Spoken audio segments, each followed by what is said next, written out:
Boa noite a todos, é com muita alegria que estamos aqui, né? Alegria mesmo, alegria cristã, para mais um Evangelho online do Centro Espírita Esperança e Fé.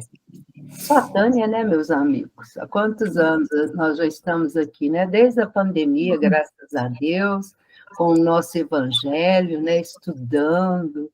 E hoje, assim, a gente vai ter um estudo, assim, que vai trazer novas descobertas, né? Novos conhecimentos para nós. E como é de costume, né, meus amigos?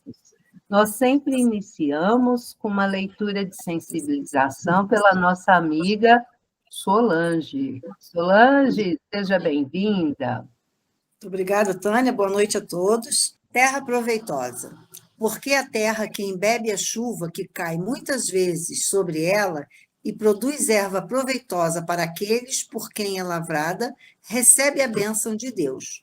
Paulo. Hebreus, capítulo 6, versículo 7. Os discípulos do Cristo encontrarão sempre grandes lições em contato com o livro da natureza. O convertido de Damasco refere-se aqui à terra proveitosa que produz abundantemente, embebendo-se da chuva que cai, incessante na sua superfície, representando o vaso predileto de recepção das bênçãos de Deus. Transportemos o símbolo ao país dos corações. Somente aqueles espíritos atentos aos benefícios espirituais que chovem diariamente do céu são suscetíveis de produzir as utilidades do serviço divino, guardando as bênçãos do Senhor. Não que o Pai estabeleça prerrogativas injustificáveis. Sua proteção misericordiosa estende-se a todos, indistintamente, mas todos a recebem. Isto é, inúmeras criaturas se fecham no egoísmo e na verdade, envolvendo o coração em sombras densas. Deus dá em todo tempo, mas nem sempre os filhos recebem de pronto as dádivas paternais. Apenas os corações que se abrem à luz espiritual, que se deixam embeber pelo orvalho divino, correspondem ao ideal do lavrador celeste. O Altíssimo é o Senhor do Universo, sumo dispensador de bênçãos a todas as criaturas. No planeta terreno, Jesus é o sublime cultivador. O coração humano é a terra. Cumpre-nos, portanto, compreender que não se lavra o solo sem retificá-lo ou sem feri-lo, e que somente a terra tratada produzirá erva proveitosa, alimentando e beneficiando na casa de Deus, atendendo destarte a esperança do horticultor. Livro Caminho, Verdade e Vida, lição 117, o Espírito Emmanuel, psicografia de Francisco Cândido Xavier. Linda mensagem, né? Muito bonita. Obrigadão, Solange. Nada, que agradeço a oportunidade. Aí, deixa eu voltar. E agora, né, meus amigos, vamos convidar a nossa amiga Keila. Keila, querida, seja bem-vinda. Boa noite, Tânia, boa noite a todos. Boa noite, querida. E a paz de Jesus esteja conosco. Assim seja. Então, eu convido a todos a elevarmos o nosso pensamento a Jesus, nosso mestre, nosso amigo de todas as horas. Nós estamos aqui reunidos nessa noite, com o coração voltado para o bem, para o aprendizado, para o serviço que desejamos realizar, humildade e dedicação. Pedimos, Senhor, que a Tua luz nos envolva, que o Teu amor nos inspire a agir com sabedoria, com serenidade, com fraternidade. Que os bons espíritos enviados por Ti estejam ao nosso lado, nos orientando os nossos pensamentos e harmonizando os nossos sentimentos. Nós agradecemos pela oportunidade de estarmos aqui, né, mais esse momento de estudo, de reflexão, de união, né, do pensamento do bem. Possamos ouvir com respeito, compreender com o coração e agir com justiça, sempre guiados pelos princípios do Evangelho do Cristo. Fica conosco, Senhor, hoje e sempre. E assim seja. Que assim seja, minha amiga. Linda oração. E agora nós vamos convidar a nossa amiga Odília. Odília, tá boa? Seja bem-vinda, querida. Obrigada, Tânia. Boa noite a todos. O Consolador Prometido. O Espiritismo vem na época predita cumprir a promessa do Cristo. Preside ao seu advento o Espírito de verdade. Ele chama os homens à observância da lei, ensina todas as coisas, fazendo compreender o que Jesus só disse por parábolas. Advertiu Cristo: ouçam os que têm ouvidos para ouvir. O Espiritismo vem abrir os olhos e os ouvidos, porquanto fala sem figuras, nem alegorias, levanta o véu intencionalmente lançado sobre certos mistérios. Vem finalmente trazer a consolação suprema aos deserdados da terra e a todos os que sofrem, atribuindo causa justa e fim útil a todas as dores. O Espiritismo mostra a causa dos sofrimentos nas existências anteriores e na destinação da Terra, onde o homem expia o seu passado. Mostra o objetivo dos sofrimentos, apontando-os como crises salutares que produzem a cura e como meio de depuração que garante a felicidade nas existências futuras. O homem compreende que mereceu sofrer e acha justo o sofrimento. Sabe que este lhe auxilia e o adiantamento e o aceita sem murmurar, como o obreiro aceita o trabalho que lhe assegurará o salário. O Espiritismo lhe dá fé inabalável no futuro e a dúvida pungente não mais se apossa da alma, dando-lhe a ver do alto as coisas, a importância das vicissitudes terrenas, some-se no vasto e esplêndido horizonte que ele o faz descortinar a perspectiva da felicidade, que o espera lhe dá a paciência, a resignação e a coragem de ir até o termo do caminho, do seu término, né, do caminho. Assim, o Espiritismo realiza o que Jesus disse do Consolador Prometido: conhecimento das coisas, fazendo o que o homem saiba de onde vem, para onde vai e por que está na terra. Atrai para os verdadeiros princípios da lei de Deus e consola pela fé e pela esperança. Allan Kardec, Evangelho segundo o Espiritismo, capítulo 6, o Consolador, o Cristo Consolador. Ouvindo agora a nossa amiga Odília ler, né, eu falo assim, gente, mas essa mensagem está lá no Evangelho, né? Parece que foi escrita ontem, parece que foi escrita para a nossa reunião hoje, né? E vamos, com isso, convidar a nossa amiga Valdete. Valdete, seja bem-vinda. A Valdete, né, que já tem todas as primeiras segundas-feiras, né? E hoje ela vai fazer uma apresentação para nós, assim, que a gente... Solange, você que fica aí com o caderninho, aumenta mais as páginas, que ela vai trazer aí mais novidades para nós.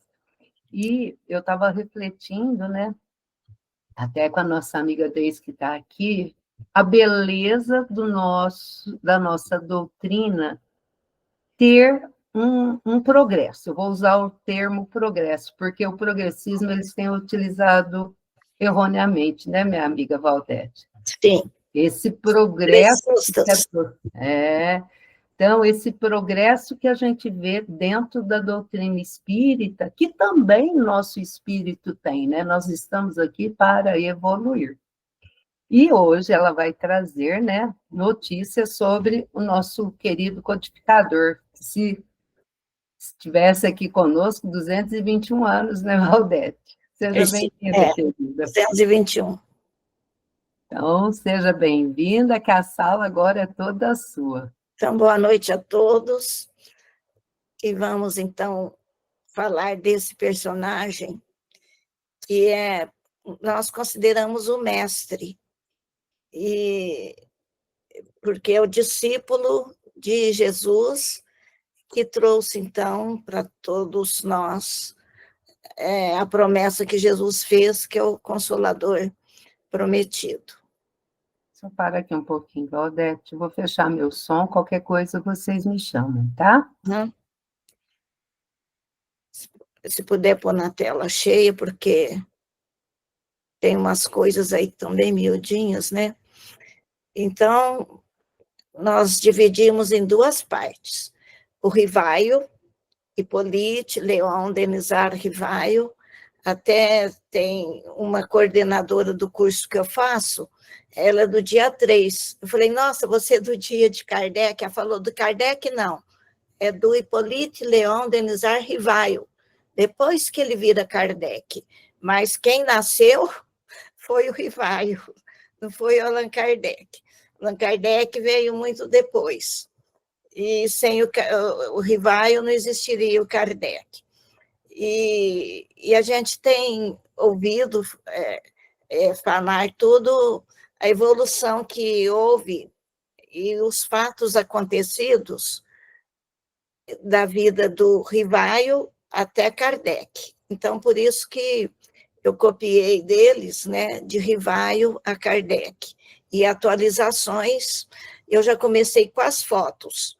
Tem aquela foto tradicional, que eu nem coloquei aí, porque ela já foi tão, assim, modificada, foi muito mexida, e perdeu um pouco a característica. E a gente tem essas fotos já quando o Rivaio já estava mais velho. Essa última aqui, que tem umas manchas, ela está no museu lá de Barcelona, na Espanha, e esse grupo que faz pesquisas encontrou essa foto lá. E ela é uma das últimas, uma das verdadeiras, não é nem pintura. E essas outras também. E ele usava um colete que era muito duro, falou que era igual um pau. E essa casaca, né, que ele estava sempre com ela, e uma gravata bem junto ao pescoço. E depois nós vamos ver as cores. O Divaldo ganhou, depois a gente fala o que o Divaldo comentou. Então, tá. Então, nós vamos começar a trajetória do Rivaio. Então, ele nasceu, e o nome dele é Hipólite Leon Denizar Rivaio. Ele nasceu em Lyon, mas ele mesmo falou que ele nunca morou lá em Lyon. É porque a mãe dele estava numa casa de banhos para recuperar a saúde. Então, de certo, na gravidez, ele já seria o terceiro filho. Depois a gente vai ver por que sobrou só ele, né? Que ela teve 4. E ele realmente morava, a família morava, tem mapa para variar, eu vou mostrar no mapa, ali nos arredores de Lyon, em Bourg-en-Bresse. E ele faleceu depois em Paris, porque ele viveu a infância até os 10 anos aí. Aí depois a gente sabe que ele foi lá para a Suíça, em Verdun, e de lá ele foi para Paris. Então, ele não voltou a viver mais nessa região, né? E ele faleceu dia 31 de março de 1869. Portanto, ele ainda não tinha 65 anos. Ele desencarnou com 64 anos. E o pai chamava Jean-Baptiste Antoine Rivaio, e a mãe Jeanne Louise de Ramel. João e Joana. Interessante que o casal foi o masculino e o feminino nos nomes, né? Pode passar. Aqui vocês têm o número 1 ali, aquela flecha, mostrando Paris. E aqui, 2, a região de Lyon, essa região cor-de-rosa. E o círculo de baixo é a cidade de Lyon. E o de cima é onde fica Bourg-en-Bresse, que é a cidadezinha onde ele viveu. Pode passar. Aí eu pus só a região de Lyon, mostrando a proximidade. E essa parte amarela, onde a flecha está cortando, já é a Suíça, e ali na parte de cima, que não está aparecendo, está Yverdon. Então, não era muito longe Bourg-en-Bresse, lá de Lyon, de Yverdon, né? Pode passar. Aí eu fiz um quadro, eu não sei se vai dar para vocês lerem. Aí, então, eu pus o nome do pai, ele era um advogado e também envolvido com militarismo. E nessa época aí estava no reinado do Luís XVI. E ele nasceu, então, durante esse reinado, em 59, 1759, e ele morreu ele casou aos 34 anos com a mãe do Hippolyte, né? Só que quando foi um ano depois que ele casou, ele foi preso, ficou 2 meses preso. Então, a coitada, recém-casada, o marido já vai ser preso, porque ele era militar do lado do rei. E nesse período que eles casaram, 1793, há um ano tinha começado a Revolução Francesa, que perseguia todos os nobres, que acabaram, então, com o reinado. Aí nós vamos ver depois que houve muita mudança, e eles acabaram guilhotinando o rei, nesse ano aí, 1793. E nesse ano, ele desapareceu. Então, não, nesse ano, em 1807, ele vai desaparecer. Se o Hippolyte nasceu em 1804, ele tinha uns 3 aninhos quando o pai desapareceu. E ele nunca mais viu o pai. Então, as biografias falam que o pai morreu na Espanha. Morreu nada. Ele desapareceu por causa das lutas, e ele vai acabar formando outra família, e ele vai falecer 2 anos depois que o Kardec casou, que o Hippolyte, que o Rivaio casou. Então, ele viveu durante todo o tempo, e ele, então, praticamente perdeu o pai vivo, né, aos 3 aninhos. E o pai desencarnou aos 75 anos. Agora vamos ver a mãe. Ela nasceu bem depois dele, e ela, quando casou, segunda coluna, é o casamento, né? Ela tinha 19, o marido tinha 34, ela 19 anos. E ela faleceu 5 meses depois do casamento dele, do filho. Então, e com 59 anos. Ela desencarnou bem nova, né? E ele não foi o filho único. Se eles casaram em 93, em 96 já teve o primeiro filho, que chamava Auguste Claude Joseph François Rivaio. E esse menino, ele durou só 6 anos. Então, ela perdeu, ele desencarnou em 1802, quer dizer que o Rivaio ainda não tinha nascido. Então, ele nem conheceu esse irmãozinho. E ela teve outra filhinha, que era 3 anos mais nova que esse primeiro aí, em 99. Só que ela só dura 2 anos. Ela vai, então, desencarnar em 1801, e no ano seguinte o menininho desencarna. Então, o Rivaio não conheceu esses 2 irmãos. E essa mãe, olha, o marido foge, né? Ele ainda não tinha ido embora, não. Ele não tinha desaparecido, não. Mas ela perde os 2 primeiros filhos, né? Aí nasce, finalmente, o Hippolyte Léon Denisard Rivaio, no dia 3 de outubro de 1804, e ele vai casar com a Amélie em 1832, no 9 de fevereiro, aos 27 anos. Aí eu errei, ele ainda não estava com 28. E ele desencarna 31 de março de 1869, com 64 anos.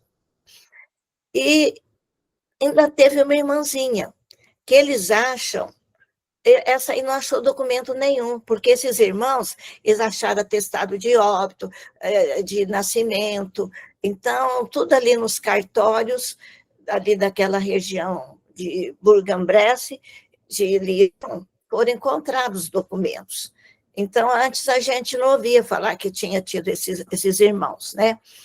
Aí teve uma outra irmãzinha, que eles só sabem que nasceu em 1806, e talvez o pai já tivesse desaparecido.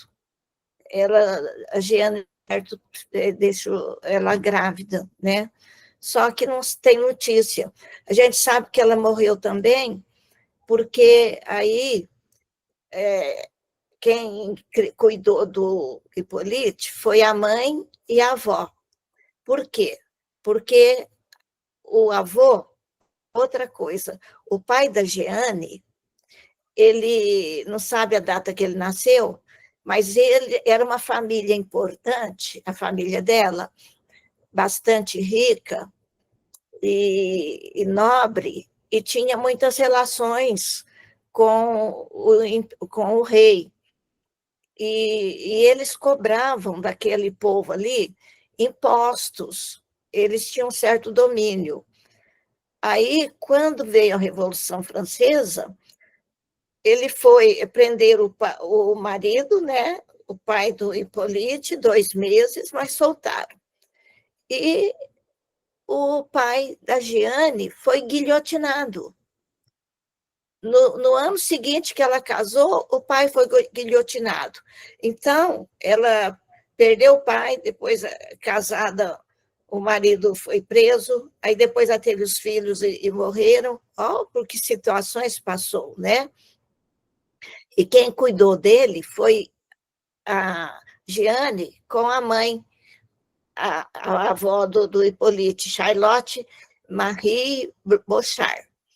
E ela desencarnou em 1825, quando o Hippolyte estava já em Paris com a mãe dele. E ela desencarnou com 56 anos, a filha com 59, uns anos depois, né? Então, esse é o panorama aí da vida, da infância do Hippolyte Léon Denisard Rivaio, do Rivaio. Então, ele passou nesse lugar bonito, né? E essas informações, esses pesquisadores conseguiram nos arquivos públicos lá da França, principalmente da origem dos pais do Allan Kardec ou do Rivaio, né? Pode passar. Deu para vocês entender? Porque a letra está miúda, né? Tem um outro quadro que eu fiz, está mais difícil de ler ainda. Aqui, não, é quando a bolinha amarela ali é Paris, lá na França, né? E esse país aí, ó, escuro, com uma bolinha amarela, é a Suíça e Verdun, que era bem na divisa com a França. E aí eles acharam um documento mostrando que alugava uma residência lá, a Jeane com um filho adolescente. Quer dizer que ela se mandou para lá, para Verdun, foi morar com o filho. Por que ela ficou acompanhando ele? Porque restou só ele, o marido desapareceu, né? Então, ela foi para lá, ele tinha 10 anos, porque ia fazer 11, foi em 1815, ele nasceu em 1804, então ele tinha quase 11 anos quando ele foi para lá. E ficou até 1820, aí ele já era jovem, né? Estudou com o Pestalozzi. Pode passar aí, porque agora eu vou mostrar de novo Bourg-en-Bresse e Verdun. Então, aí dá para ver, né? ele foi morar lá na Suíça com a mãe dele. Pode passar. Aí é o instituto onde o menino estudou, tinha alunos de todos os países, aí ele aprendeu o alemão, mas mais tarde ele esqueceu. Aprendeu inglês e ele falava francês, porque era francês, né? Então, uma coisa que foi desmentida é que ele mesmo escreve que ele só sabia inglês e que ele tinha esquecido o alemão. E ele não falava outras línguas, porque a gente aprendeu que ele era poliglota, falava 6 línguas. Ele falava o francês, o inglês, e adulto ele esqueceu o alemão, que ele aprendeu aí com a Pestalozzi, porque a Suíça, nesse cantão aí, falava alemão. E esse instituto, hoje é um museu, e ele é redondo, as salas são redondas, porque tem essas torres, né? Então, ele existe até hoje nesse formato. Pode passar. Aí o Pestalozzi, que nasceu em 1746, morreu em 1827, o Kardec ficou até, o Rival ficou até 820, não sabe direito se até 22, e então, logo depois, o Pestalozzi vai desencarnar. Aí é uma foto dele mais idade média que mais velho. Pode passar. O Rivaio, ele foi granadeiro, soldado mesmo, da guarda lá de Paris. E eles acharam, os pesquisadores, nos arquivos da guarda, o exame físico que fizeram dele quando ele tinha 20 anos, foi quando ele entrou no exército, ficou 2 anos só, mas ele ficou mais tempo na guarda. Então, ele tinha 1,69 m, cabelos e sobrancelhas castanhos, olhos castanhos, a testa alta, a gente vê como que a testa dele era grande, né? Testa alta, nariz reto, boca tamanho regular, queixo redondo, e tinha umas verrugas no queixo, é isso que o Divaldo vai falar. Ele tinha o cavanhaque para ver se tampava as verrugas. Então, ele deixava um cavanhaque aqui no queixo para tampar, mas tinha uma que era mais saliente, não dava para tampar. E o rosto oval. Então, essas eram as características registradas lá quando ele se alistou lá para o Exército. Aqui é uma das fotos, né? É essa foto colorida que o Divaldo opinou, onde está a flechinha e a verruguinha dele, mas tinha outra ali, ó, no queixo, né? Aí ele... dá para ver, né?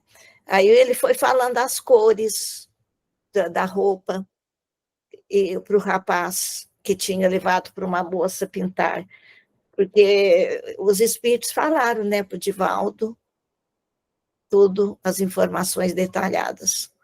Mas ficou bem bonita a pintura, né? Essa pintura aí até que não deformou, agora uma outra, pode passar. Nessa foto, compare as 2 últimas, né, que eles acharam nos arquivos. A gente não conhecia essas 2 fotos. Foi agora os pesquisadores que conseguiram nos arquivos. Aí andaram pintando, pode passar. Essa daqui. Mas a pintura, como que alisou, deformou um pouco. Não está muito natural. Mas a roupa é a mesma cor, né? Fala que ele estava com a mesma roupa de uma palestra que ele fez. Aí tiraram a foto. Pode passar.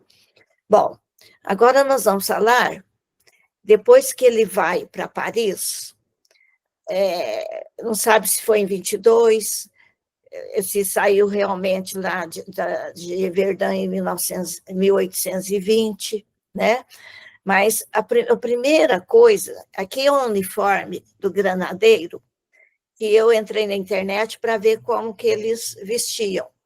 E na época que ele foi granadeiro, 1830, 1840, o uniforme era esse.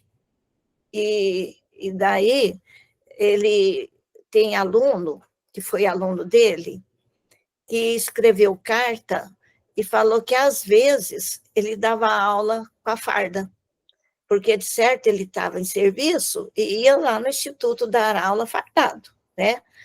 E, então, ele fundou uma escola de primeiro grau. Nessa escola, tinha internado, era um internato, mas tinha aqueles que não ficavam internado. E ele chamava Escola de Primeiro Grau. Só tinha o curso primário. Depois, ele mudou o nome para Pensionato de Meninos. Esse nome é porque era só menino, né? Era pensionato porque tinha aluno interno, e aí ele já tinha incluído aí o ensino básico e o ensino secundário, que seria hoje o Fundamental 1 e 2, né? E mais tarde, então, de 1828 a 31, foi pensionato de meninos. Aí, depois de 31 a 40, quando ele encerrou, ele mudou o nome para Liceu Polimático, porque aí já teve até o equivalente ao ensino médio. Então, já teve todos os níveis. E ele ensinava... então, quando ele casou em 1832, então ele já estava com o Liceu Polimático. E então, a Meli, ela acabou ajudando ele. Mas, depois de falar dela, ela não foi professora, mas ela era uma administradora. Mas tinha um tato muito grande, ela falava muito bem.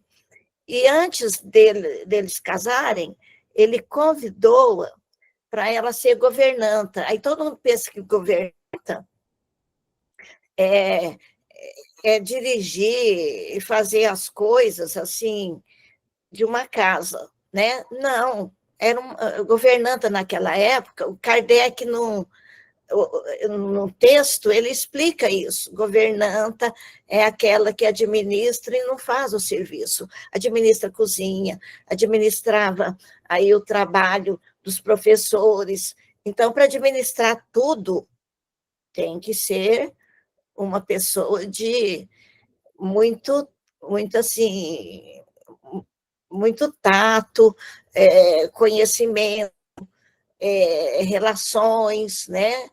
Para poder saber conduzir. E ele já tinha conhecido ela em outro lugar. Então, ela não foi professora, ela não escreveu livro, eles vasculharam bibliotecas, registros, não acharam nenhum dos 3 livros que falaram que ela escreveu. Então, eles consideram que ela não escreveu, a não ser que acha depois algum registro. Mas tudo que o Rivaio escreveu como fundador de escola, como sugestão, né? Tudo eles encontraram. Como que não encontrou nada? É porque é uma história que o Canuto Abreu inventou e todos os espíritas copiaram depois, né? Bom, aí em 1840 ele entregou o Instituto, o Polimático. Por que ele entregou? Porque estava em crise, teve dívidas, ele emprestou dinheiro para um que não devolveu, tinha um tio dele, irmão da Giane, né, irmão da mãe dele, que morava com ele, depois se afastava, e no fim ele desencarnou morando ali.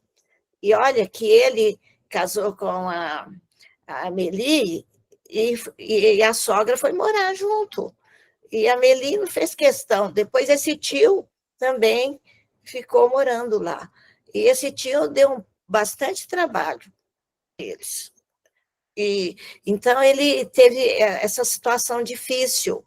Então, fala que a década de 40, né, foram anos muito conturbados, porque ele teve que fazer contabilidade, como ele gostava muito de matemática, então ele foi ser contador de várias casas, ele sócio de um banco de trocas, porque ele queria fazer empréstimos mais em conta para ajudar as pessoas a desenvolver negócios. Então, tudo ele pensava em ajudar, né? E nesse banco, ele ficou, acho que uns 3 anos, e ao mesmo tempo foi contador. E também, depois disso, ele conseguiu um pensionato de meninas e escola de comércio que ele foi administrar, então não era dele. Mas ele, junto com a Meli, eles administraram. E é nesse pensionato de meninas que tem discursos de fim de ano dele e da Meli. Até foi de 44 a 50. A gente vai ver que em 45, os pais da Meli, os dois, acabam desencarnando. Então, fala que ele fala ela fez o discurso no fim de 44, aí no fim de 45, ele fala que ela não pôde fazer porque ela tinha perdido os dois pais. Os pais, diferença de um mês, né? Então, ela estava bem abalada. Então, por que foi conturbado? Porque ele teve que entregar o instituto dele, ele teve que fazer outras coisas, ele foi preso 2 dias, 24 horas. Acho que eles não viram o motivo, mas tem essa anotação lá nos arquivos que ele foi preso. Talvez por disciplina, porque ele fazia muitas outras coisas, ele dava aula até de farda, às vezes ele não obedeceu muita disciplina, né? Outro dia eu vi uma entrevista de um que foi soldado lá em Brasília, um cantor, o Paraná, lá do grupo Chico Rei Paraná, os dois, aí ele falou que não podia deixar o cabelo grande, senão ia ficar lá detido, né? E nem podia sair para cantar, e ele fugia na noite que a guarda aliviava. Então, ele contou umas peripécias assim, e sempre foi muito rigoroso de disciplina, né? E os pais da Amélie faleceram, né? E antes disso, em 45, não, foi em 47 que morreram os pais. 45, eles tinham adotado uma filha, descobriram isso também. E essa menina, ele já viajava, já ia para outros lugares, né? E a Meli foi morar com os pais dela, ficar uma temporada, porque a menina estava fraquinha, ficou doente. Então, as cartas da Amélie para ele contando sobre a Louise, e ele comentando também nas cartas. Aí que descobriu que essa filha adotiva, só que não tem o papel de adoção, e ela chamava Louise. Acho que ela morreu com uns 10, 11 anos. Então, eles tiveram pouco tempo com essa menina, né? E depois disso, da década de 40, ele foi trabalhar em teatro. Fazer o quê? Ele foi sócio de uma agência, dos 3 teatros lá, que agenciava artistas. Então, ele era sócio dessa agência de teatro e também contador e tesoureiro de 2 teatros. Então, às vezes, nas biografias, fala que ele escreveu peça de teatro, não sei o que, não é nada disso. Ele foi trabalhar para ganhar dinheiro. E com isso tudo, ele soube guardar, ele e a Meli. Porque aí a gente vai ver que quando ele vai trabalhar pela doutrina, né? Vamos ver aqui o casamento, falar um pouquinho da Meli. Nossa, eu estou gastando muito tempo, né? Não, vamos lá. A Meli nasceu, era mais velha do que ele, 9 anos. Então, ela nasceu em 1795, em Thiais. Esse mapa de baixo aí é Thiers que fala. Fica perto de Paris. Então, é no outro lugar que ele foi conhecê-la lá em Paris, né? Mas a família dela foi morar em Château de Loire. Ela era pequena ainda quando foi morar lá. Então, ela não passou toda a juventude dela, a infância, em Thiers, em Château de Loire. E é aí que ela, quando o Rivaio viajava, ela ia ficar com os pais aí. E aí essa flecha indica a distância de Château de Loire de Paris, porque ela casou, foi morar lá, mas ia muito, inclusive com a Louise, lá para a casa dos pais, né? E ela desencarnou aos 87 anos. Então, se ele desencarnou em 69, ela era mais velha do que ele, 9 anos, e ainda durou mais do que ele. Então, ela desencarnou aos 87 anos. Para aquela época, ela foi bem longeva, né? Não era comum viver tantos anos assim, não. Até hoje, né? Não é muita gente que chega nessa idade. Bom, o pai chamava Julien Louis Boudet, é o sobrenome dela, né? Ele era escrivão público e dono de terras que ele herdou. A mãe era Julie Louise Seigne de Lacombe. E ela teve um irmão, ninguém fala desse irmão, Julien François Boudet. Era mais novo do que ela e morreu antes, aos 42 anos. E é em Château de Loire que eles viveram a maior parte do tempo da vida deles. Pode passar. Aqui é uma foto dela em 82, pouco antes dela desencarnar, e essa foto aqui é uma novidade. Essa foto ela andou por N caminhos durante mais de 100 anos, e agora, recentemente, é que os pesquisadores conseguiram obter essa foto dela mais recente, né? Ela mais jovem. Pode passar. Aí fizeram essa comparação para mostrar que é ela realmente, porque às vezes descobre uma foto e fica procurando saber se é ou não é a pessoa, né? E esses contornos, tudo isso aí deu. Pode passar. Aí é uma outra foto de que ela sofreu uma fraude. Aí eles tiraram só o rosto dela, eu já vou mostrar por que houve a fraude. Então, eles casaram 9 de fevereiro de 32, aí está uma carta onde... Não, é o contrato de casamento, né? Pode passar. Então, nós vamos falar que ela secundava, auxiliava o esposo a todo momento, durante a construção e divulgação do corpo doutrinário espírita. Então, quando vai passar para Allan Kardec, o movimento espírita, ela era o braço direito, ela era a grande secretária dele. Nas viagens de Kardec, ela assumiu o papel central no gerenciamento dos negócios particulares da família, porque eles tinham casa de aluguel, e numa vila lá, a Vila Seguir, é a renda que eles tinham, né?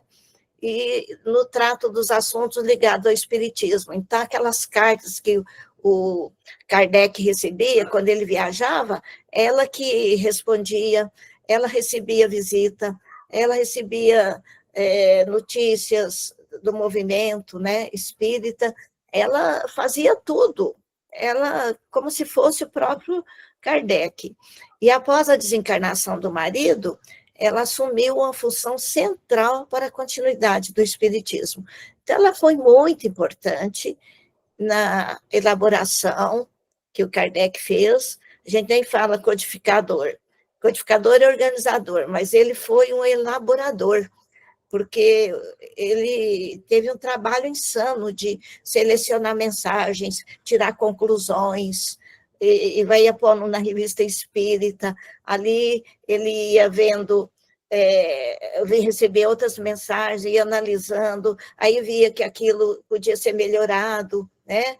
Então, ele modificou os livros dele, como todo escritor faz, né? Escreve um livro e depois revisa o livro. Ele revisou sempre os livros, né? E então, cada edição que saía, ele tinha mudado alguma coisa. E ele chamava, a gente vai ver, ela de minha amiga, minha boa amiga. Aí a minha sobrinha leu a obra de Machado de Assis e falou que os livros do Machado de Assis, os maridos chamavam assim, minha amiga, minha boa amiga, não falava meu amor, não era disso, não. Então, o tratamento dele, porque a gente falava a doce Gabi, ele nunca chamou ela de Gabi. Foi o Canuto que pôs isso, né?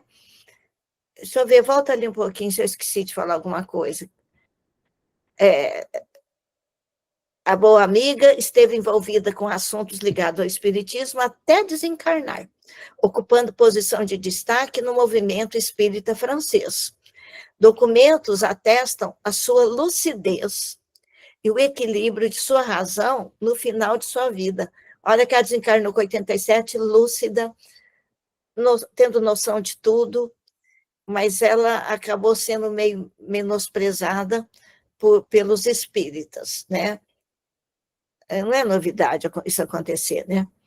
E então era uma mulher à frente de seu tempo e que merece o devido reconhecimento e destacado lugar na historiografia do espiritismo. Pode passar. Aí, então, a gente vê quantas vezes nas cartas, acho que é mais de 60 cartas, que esses pesquisadores leram e analisaram, minha boa Amélie, minha cara Amélie, isso lá no fim da vida, porque vai voltando aqui, ó, minha querida amiga, minha querida Amélie, e o Kardec falava, ela falava o Kardec, meu bom amigo, meu querido amigo. Então, era assim que eles se tratavam. E ele nunca falou Gabi, sempre Amélie ou Amélie Baudet, né? Então, ele não falava Gabi, não tem esse apelido, não. É o Canuto que botou. Pode passar. E aqui é a fraude. Um fotógrafo, em 1874, chamado Bouguer, ele fez umas fotos e do Leymarie, de outras pessoas, e ele pôs espírito. Ele pôs o Kardec com um bilhete escrito. E isso daí, o Leymarie, pegou e publicou na Revista Espírita. Aí foram ver a fraude, era mentira, né? E a coitada dela teve que participar, foi humilhada lá no processo. O Leymarie foi preso, porque ingenuamente, sem ter perspicácia, se o Kardec fosse vivo, ele ia logo perceber que era fraude. Mas os continuadores, né, e ela foi envolvida. Então, é dessa foto que tem o rostinho dela que eles puseram, né, ali, mas isso daí foi fraude. Bom, agora nós vamos ver o Kardec e os médiuns. O que aconteceu? Os médiuns que trabalharam com ele foi variando. A gente vai ver que é muito problema que eles deram. E homem era 47%, mulher casada 36%, e jovem 15%, solteiro.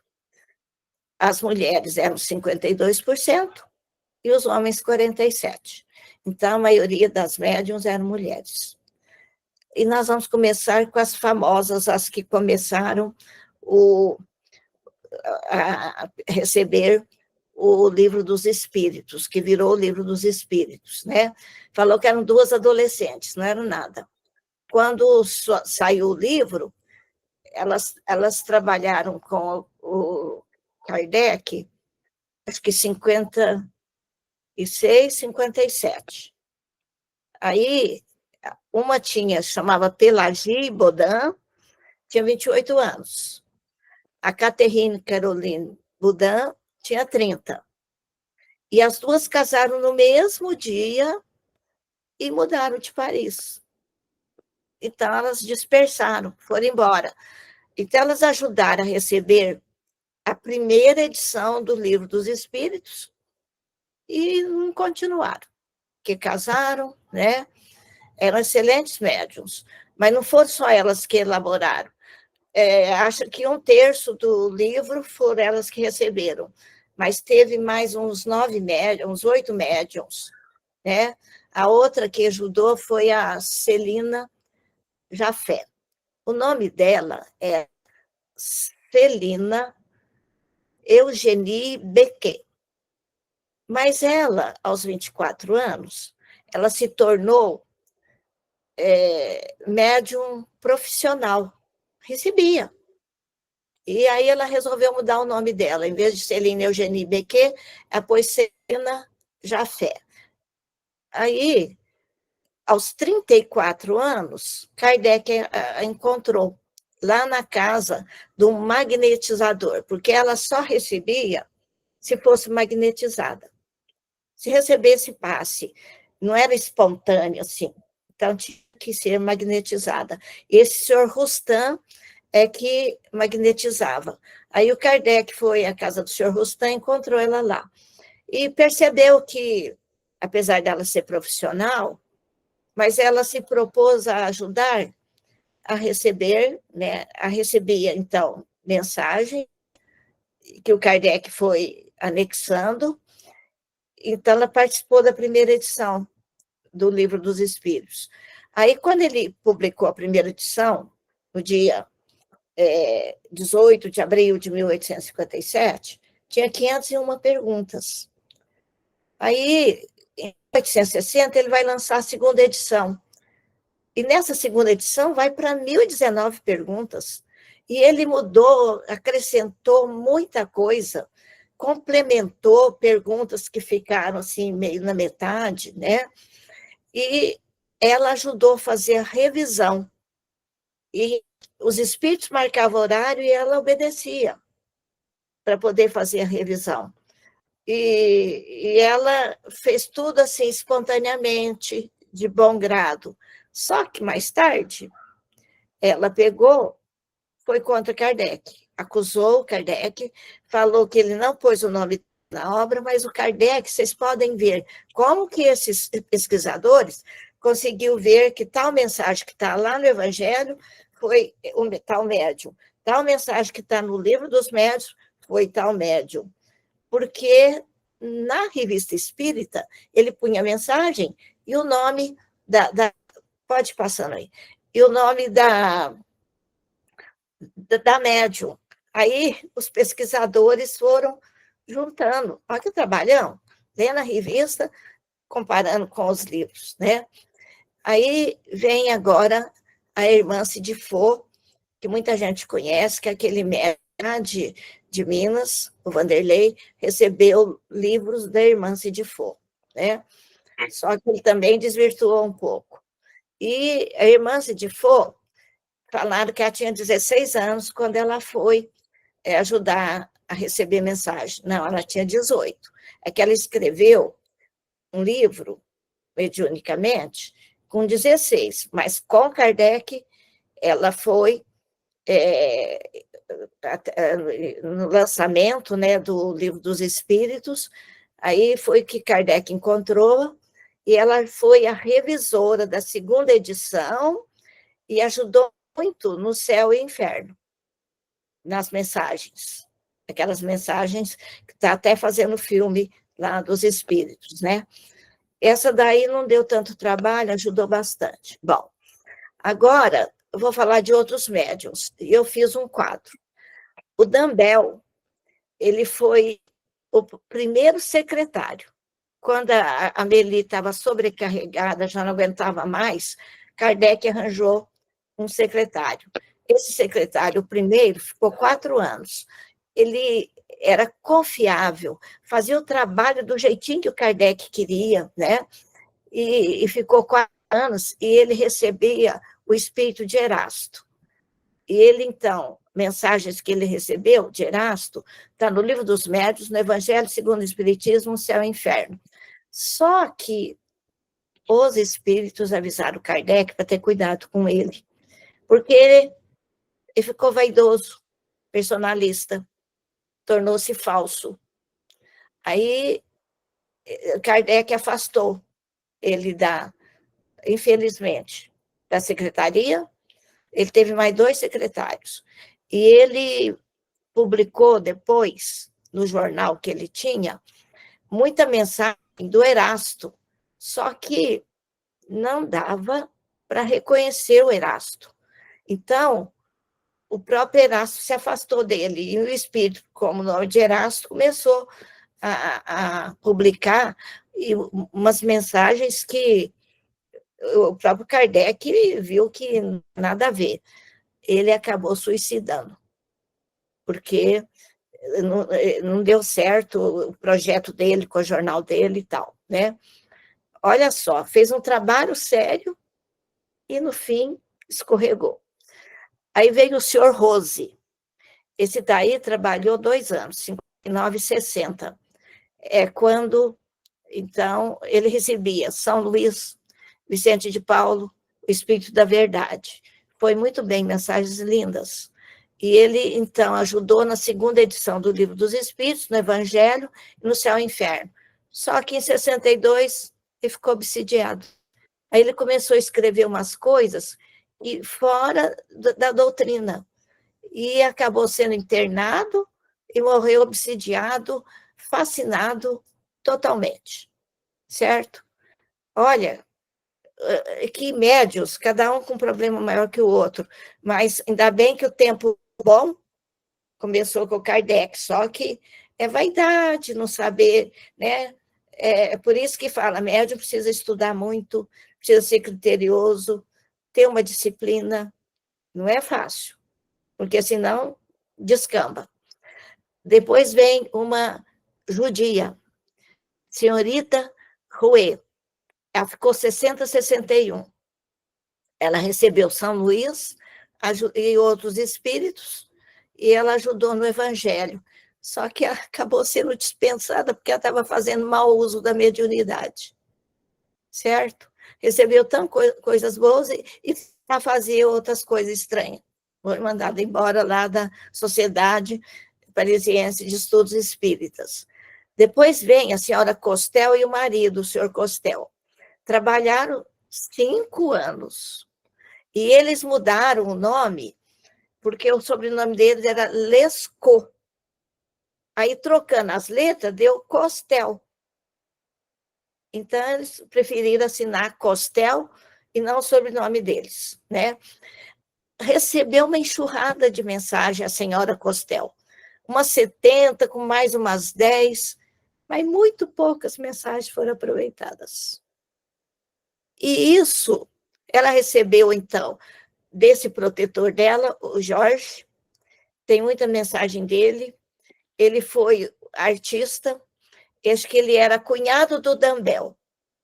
Então, ele viveu, conseguiu conviver ali, desencarnou e virou um espírito que passou a dar as mensagens. Aí, então, a colaboração, somente do Jorge, no Livro dos Médiuns, no Evangelho e no Céu e Inferno. Só que, porque Kardec escolheu poucas mensagens dela, ela se sentiu milindrada, orgulho ferido, e ela, então, começou a criticar Kardec, falou que ali a sociedade espírita era muito religiosa, muito nada científica, muito filosófica, e se mandou. Olha, esses aí alguns se mandaram em 1865. Então, foi um ano tão difícil para o Allan Kardec esse ano, porque no começo do ano ele teve gravemente doente. Ele teve problema de coração, pulmão, problema digestivo dos rins. Teve um mês que não levantou da cama e ficou trancado no quarto 2 meses.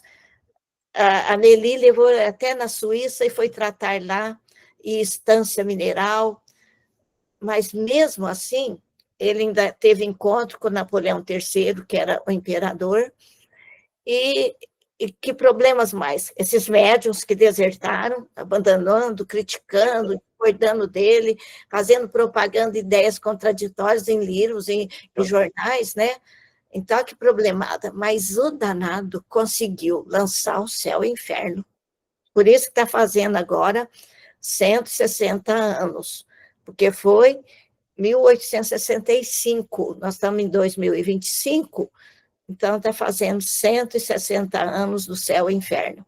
Então, ele lançou o Céu e Inferno e 2 edições, hein? Ele lançou uma edição, ele lançou outra edição do Livro dos Espíritos, do Evangelho, do Livro dos Médiuns, do que é o Espiritismo, e lançou outra do Céu e Inferno, e ainda lançou um livro novo, Coletânea de Preces Espíritas.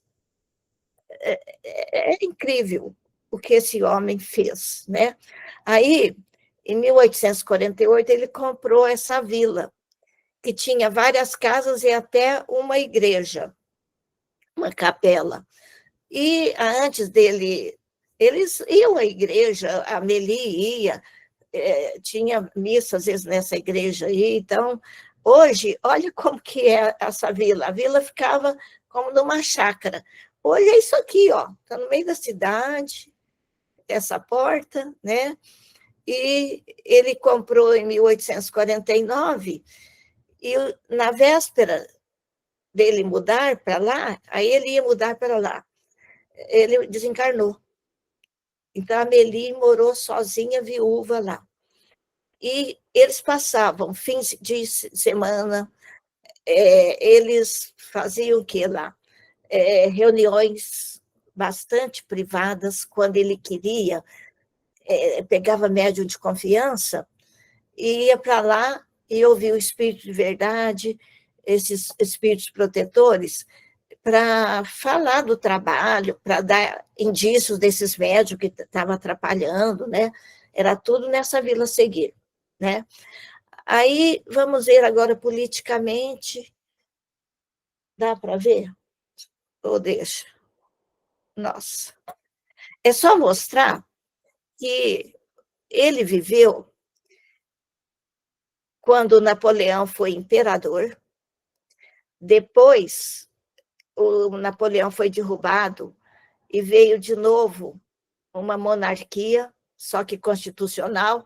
Aí teve 2 reis irmãos, o Luís XVIII e o Carlos X. Eram 2 irmãos, né, mas que reinaram aí. Então, ele viveu sobre um império, depois sobre um reino, depois ele mudou de novo, derrubaram esses reis. Então, ele vivia, a sociedade estava muito confusa lá na França, derrubava, entrava outro, né? Aí veio o Luiz Felipe. Esse Luiz Felipe, ele também encontrou com ele, e esse Luiz Felipe, os banqueiros é que dominaram. Foi a burguesia que pôs esse rei lá, né? Então, o Kardec viveu também desse tempo aí, já com as escolas dele, e aqui veio a Segunda República nesse intervalo, não deu certo. Aí o sobrinho do Napoleão, porque o filho do Napoleão tinha morrido, o sobrinho dele deu um golpe de Estado e virou Napoleão III. E ficou esse Napoleão até 1870.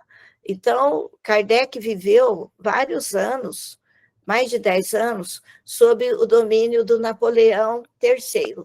Aqui, ele era menino e adolescente, ele era criança quando o Napoleão foi imperador. Passa. Depois, esse aqui eram 3 irmãos. O Luís XVI era irmão do 18 e do 10. Por que não teve 17? Porque o pai deles era filho do 15. O filho do 15 é que ia ser o 16. Aí ele morreu antes do 15 morrer. Então, os netos é que herdaram, porque o filho do 15 não pôde. Aí, então, o primeiro neto foi 16. O segundo neto também morreu. Aí veio o 18, né? E veio o Carlos X. Esses 2 aqui que governaram. Esse aqui é o Luiz Felipe, que era muito ligado à nobreza, assim, econômica. Que aí já era banqueiro, era industrial, e estava no período do Rivaio com as escolas. E o Napoleão III já pega a época do Rivaio, e é onde ele, para fazer a Sociedade Espírita, o pai da irmã Cidifo é que ajudou a fundar a Sociedade Parisiense, tinha que pedir, né? E esse Napoleão III não autorizava reunião mais de 20 pessoas. Então, foi difícil para o Kardec, né? Então, ele só fazia com mais de 20 pessoas na casa de alguém. Em salão assim não podia. E tudo precisava autorização. Kardec viveu num tempo complicado, com pessoas difíceis, e fez essa obra maravilhosa. Aí, mostrando as verrugas, eu não tinha incluído, eu tirei. Falei, vou mostrar mais isso, não. Aqui são os reizinhos pequenos, o Luís XV e o 17. Eu pus 18, era 18 e o 16. Parecia mulherzinha, né? É assim que eles vestiam. Nossa, passei muito tempo, mas era muita coisa. Pode falar, Solange. Estou dizendo que foi ótimo, nossa. Muito bom. É muita informação, né? É muita coisa, essa coisa né? dos filhos numerados, né? Aqui no Nordeste, mais especialmente na cidade de Mossoró, aqui no Rio Grande do Norte, na verdade, tem uma família que tem uma descendência de franceses, mas eles são mais conhecidos como a família Rosado, que foram governadores e tal, e os nomes dos filhos são nomes em francês e numerado. Tem Dixuit, que é 18, tem Victor Rosado, tem 13M, então, assim, os nomes são nomes franceses e numerados. Aí é Dixuit, nem todo mundo lê direito, é Dixuit Rosado, Victor Rosado, 13M Rosado. É a tradição. Odília. Doido. Esses nomes. Mas tá bom, né? Foi ótimo, Valdete. Em pouco tempo você viu, assim, nós viajamos até, né, gente? Deu para pegar. Você pegou bastante coisa, né, Solange? Se quiser, você passa esse PowerPoint aí para quem você quiser. Tá bom. Porque aí fica registrado. Porque só falando vocês assim... falavam, eu procurei ali no Google sobre a Isaure, né, irmã dele, aí chegaram a botar que tem o mesmo sobrenome, Rivail, mas aí eu fui olhando em outros lugares, na USE desconhece, né? Aí que começam as especulações, né? Uns diz que tem essa certidão, que ela nasceu em 1806, tem até o dia e mês que ela nasceu. Mas eu acho assim, o Adail, Carlos VII e a Luciana Faria, né, Valdete? São os 3 que estão assim mais empenhados. E o Charles Kemp, lá da França. O Charles é lá da França, né? Eles é que estão debruçados em cima disso. Vai sair o livro sobre a Amélie também. A Gabi. Estão elaborando. Que bom, né? Que bom conhecer. E uma coisa que eu não falei, né, que o Kardec, ele deixou muitos temas que ele queria desenvolver mais, mas não teve tempo. Mas ele deixou escritos, né, Valdete? É isso que o pessoal tá achando nessas provas. Essa correspondência, ele era muito organizado, ele escrevia carta para alguém, ele deixava o rascunho e mandava o limpo, tudo à mão. Por isso que eles acharam esse monte de carta. Ai, beleza. Amiga, como sempre, né? Gratidão, né? Foi muito bom aí a sua participação. Eu que agradeço e não, bicho, foi desculpa, muito bom mesmo. Imagina, não tem nada que pedir desculpa, não. Nós que Horário estamos... com Valdete tem que ser 2 horários. Nós que Porque estamos ele aqui... explica bastante, né? São várias... Gostoso. Uhum. E aí, né, meus amigos, a próxima semana serei euzinha aqui, né? Vou trabalhar a parábola da pérola juntamente com a escala espírita de Kardec, né? E na nossa terceira semana nós teremos aí a Nandinha. Olha como que eu já estou amiga dela. A Nandinha vai trazer um estudo, né? Para nós, a Fernanda é prima aqui da nossa amiga Solange, né, lá do Rio de Janeiro, trabalha lá na FEB, né, está sempre lá em contato com a FEB.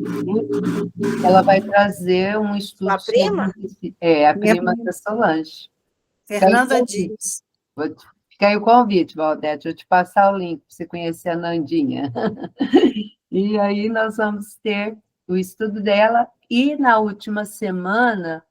Eu não sei o tema, mas é dentro de Kardec, né? O mês de Kardec é a rotineia da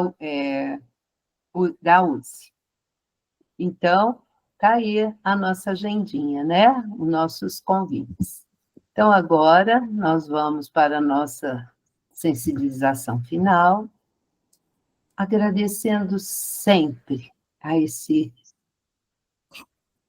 nosso querido Mestre Jesus, pela oportunidade, né, de estarmos aí estudando o nosso mestre Kardec, e esses abnegados irmãos que vieram após, né, trazendo-nos tantos ensinamentos. Agradecemos também a este nosso irmão tão humilde, que é o nosso querido senhor José Marques Garcia, que também trouxe várias contribuições para o nosso progresso espiritual. E que eles possam, todos, juntamente com os nossos espíritos familiares, visitarem os nossos lares, trazendo esses fluidos benéficos, né, que eles irão colocar em nossas águas, fluidificando-as. Irão também nos transmitir o passe para o revigoramento do nosso corpo espiritual, que refletirá no nosso corpo material, e que nós possamos, diante de tantas dádivas que recebemos, distribuir também essas dádivas com os nossos irmãos de caminhada. Que possamos cada dia aprendermos a termos a humildade, o amor e principalmente o desejo de aprendermos mais sobre o nosso querido Mestre Jesus, através desses bons amigos que nos trazem essas lições. Gratidão infinita, Senhor. Abençoe a todos que estão conosco na caminhada e rogamos também pelos nossos governantes, que todos sejam abençoados. Seu Adalto?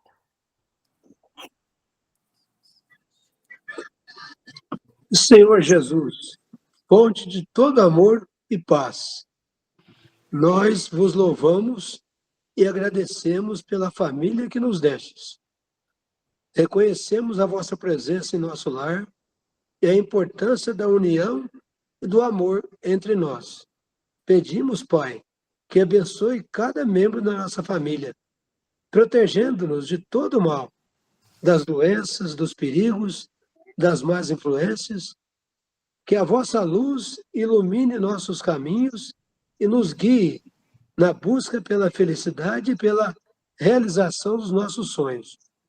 Pedimos também sabedoria para lidar com os desafios que a vida nos apresenta, paciência para perdoar as falhas uns dos outros e força para superar as dificuldades.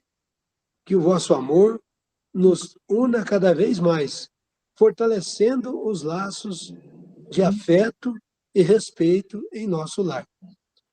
Que a vossa paz reine em nossos corações e em nossos pensamentos, afastando as discórdias e a falta de diálogo. Que possamos sempre buscar a reconciliação e o entendimento, construindo um ambiente de harmonia e bem-estar. Agradecemos, Senhor, por tudo que nos tens dado e por tudo que és em nossas vidas. Que a nossa família seja sempre um reflexo do vosso amor e da vossa bondade. Que assim seja. Que assim seja, e muito obrigada, amigos. Até a próxima semana. Fiquem com Deus. Gratidão infinita.